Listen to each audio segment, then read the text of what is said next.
السلام علیکم ورحمۃ اللہ وبرکاتہ۔ وعلیکم السلام ورحمۃ اللہ۔ جن کے بچے حافظ قرآن ہو گئے، سمجھو ان کے جنت میں مکان ہو گئے۔ جن کے بچے حافظ قرآن ہو گئے، سمجھو ان کے جنت میں مکان ہو گئے۔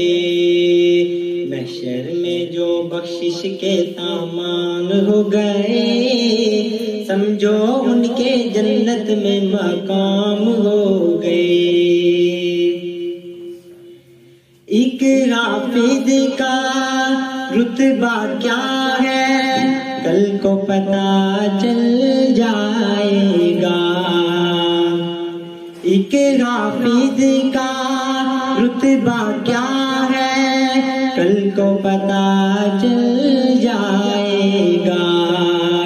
ایسا منور تاج ملے گا، سورج بھی شرمائے گا۔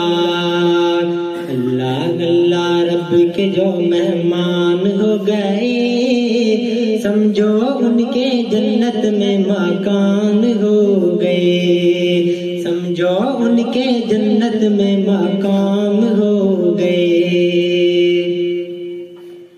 حافظ کو یہ حکم ملے گا، بڑھتا جا اور چڑھتا جا۔ حافظ کو یہ حکم ملے گا،